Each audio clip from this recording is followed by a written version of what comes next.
breaking news just from a couple of minutes ago. Justin Verlander, no longer a member of the Houston Astros.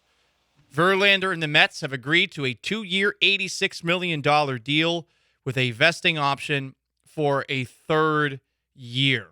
I think Ben Verlander was the first one to break that news.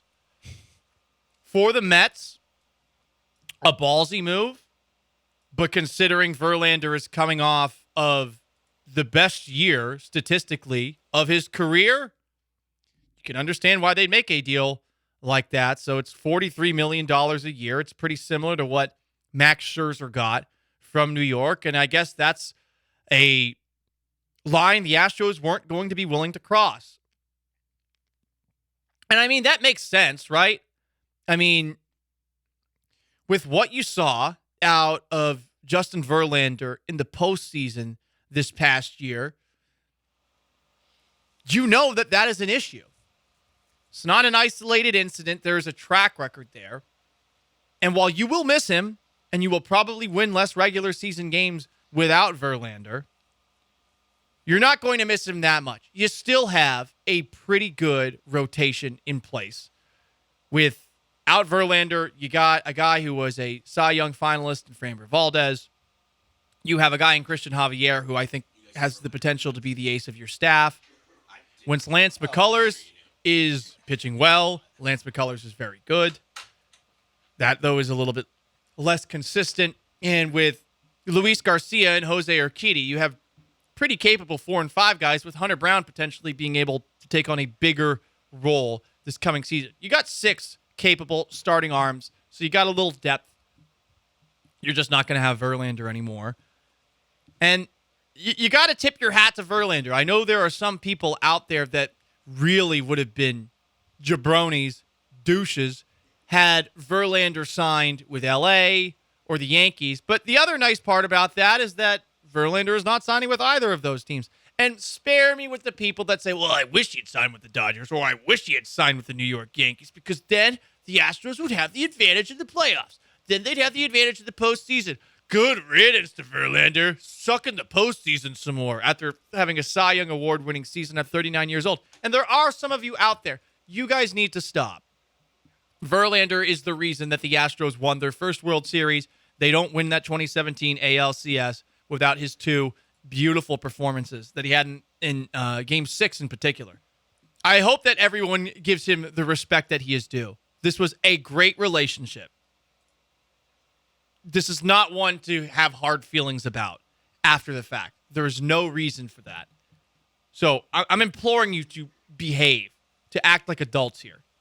And I do think that it is easier for Astros fans to do that because he didn't go to the Dodgers or the Yankees. I think what you were hearing was, since those were 2 of the leading contenders to get Verlander, it was like getting pre-upset almost of like being like getting the talking points down already for when the news comes. Now he's going to the Mets. I don't know. For me, it feels like it's pretty guilt-free. You can just root for him without having to be like, oh, but what if this comes back to bite us? It's like, if it comes back to bite us, that means the Mets made the World Series and the Astros made the World Series. Probably. Yeah. Unless, like, the Mets decided to trade him or something like that. And I imagine he has a no-trade clause. That would be pretty funny if they signed him and they're like, well, actually. Flip him for prospects? Yeah, flip him for prospects. All of a sudden they start tanking. But no, they have so much money right now. They are all in on the right now. 713-780-3776, 713-780-ESPN to call in or text in. Verlander, the ace of the Houston Astros, from his arrival with the team at the waiver deadline, late August in 2017, until now, he is now a member of the New York Mets. I really wondered what the last conversation between Jim Crane and the Astros GM-less power structure was like. I'm very curious. Did the Astros try at all? All we heard is that they are very far apart on a deal. What kind of deal do you think the Astros offered? And we had been hearing Verlander talk over the last couple of opportunities that he had to speak to the media where he started to sound wistful, like, oh, it's been a great run. Whatever happens next happens, blah, blah, blah. I really don't believe that they made much of an effort to bring him back. And I think everyone's cool with that. I think there's a lot of other players that you probably reacted a little bit more strongly to when they left. For example, I think with Carlos Correa, I know I didn't handle that great, especially with how Jeremy Pena looked filling in for him this past season, especially in the playoffs. I also think with George Springer, losing Springer felt like, oh no, all of a sudden this thing might come crumbling down. Because Springer was the heart and soul of the Astros clubhouse for a good amount of time. But now you're also just getting used to the fact that the Astros move on from great players and it doesn't come to bite them in the ass. On to the next. On to the next. And the real question is going to be without James Click, with no general manager, with Jock Jim Crane and Jeff Bagwell running the show along with all the nerdy assistant GMs, are they going to be able to build up a farm system and find players from Latin American countries that could potentially be the next version of this whenever Jose Altuve is no longer a member of this team or no longer the same guy? Same thing for Alex Bregman. Those are two things that you're going to be thinking about, I think, sooner rather than later. But Verlander gone. What do you think? 713-780-3776, 713-780-ESPN. The only thing Verlander ever did wrong was when he just didn't show up the whole year he was hurt. Yeah, that wasn't a great look. Pitchers are weird in that they're a part of a team, but you're kind of on your own little island. I imagine it's somewhat similar to what it's like to be a kicker in the NFL. I feel like, hey, Verlander not being there wasn't the end of the world. It wasn't the big deal. And there were some people who were like, oh, well, he threw 100 miles per hour in a bullpen session. Well, I mean, clearly he should have been back pitching for the Astros in the postseason. And maybe he would have helped, but I think his track record of the postseason over the last couple of years and his track record in the World Series in particular sort of says, no, that wasn't going to happen. But a lot of people got mad about that. I remember before I was even back on the air, that was a topic of conversation that came up from time to time. Why didn't Justin Verlander pitch in the 2021 World Series against the Braves? Why was he throwing bullpen sessions and not showing up in the clubhouse? And I'm sure it rubbed some guys in the clubhouse the wrong way, but that was a much bigger issue, I thought, than it needed to be last offseason. Yeah, apparently they vetoed him throwing out the ceremonial first pitch. I think either game 1 or 2 of the World Series. And the rumor was that it's because the locker or the clubhouse was like, well, no, he hasn't been here, and now he's going to come in and throw the first pitch they vetoed it, and it ended up probably being Mattress Mac or I don't know. Yeah, probably Mattress Jeff Mac. Bagwell or someone. Mattress Mac is getting all sorts of pregame action these days, huh?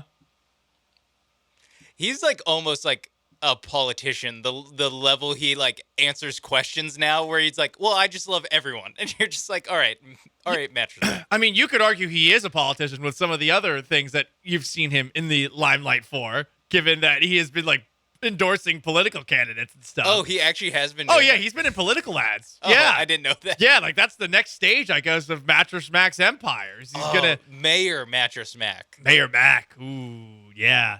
I don't know if he's gonna go that far. But, yeah, he's been endorsing candidates. That's been interesting to see. But, yeah, Mattress Mac's been at, like, every Cougs game thus far this year. At least based off of the Instagram stories that I'm seeing. Like, oh, there's Mattress Mac doing something before the game. Not that I have an issue with it. He's just everywhere. And Mattress Mac probably did throw the first pitch as opposed to Justin Verlander. Now, I can sense you have a little bit of problem with Mattress Mac trying to become the city's biggest Coug fan, where we already know. Oh, it's me. Yeah. So get off my island. Yeah, the king you don't want anyone taking shots at the crown, but I feel like you're willing to give Mattress Mac some grace there. I'm King Coug. Everyone says it all the time. King Couga? No, King Coug. with a K. Because we're cool. We're hip. Nice. You should wear sunglasses as king. I do. King status. Hashtag blessed. Hashtag so blessed.